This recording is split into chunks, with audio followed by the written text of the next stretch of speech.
And good evening once again, everybody. Welcome to WBOC News at 6 from Casa Hammond. I'm Steve Hammond. Next week, Delaware will enter phase 1 of reopening, and the number of cases are declining.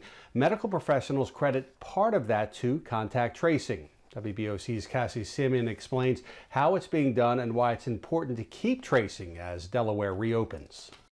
Delaware cases of COVID-19 have begun to decline to the lowest point since the pandemic began. We're looking at multiple different data points are all headed in the right direction. Dr. Carol Rattay, director of Delaware's Division of Public Health, says that this decrease isn't due to lack of reporting. While we're doing increased testing, we're getting less cases. And that is, that's a huge sign towards us containing this infection. Delaware is working to keep numbers on the decline using contact tracing. In video shared with us by the Delaware National Guard, guardsmen and women at 4 different locations around the state are working to document the potential spread of the virus. Director of Public Affairs for the Delaware National Guard, Bernie Kale, explains that the Guard is not gathering personal data. This is not to try and be intrusive or anything like that.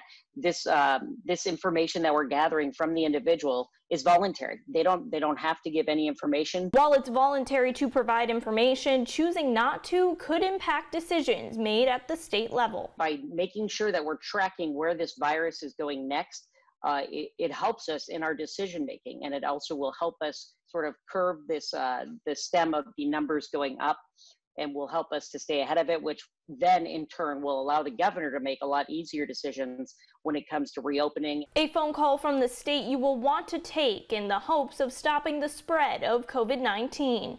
In Dover, Cassie Semyon, WBOC News, Delmarva's news leader.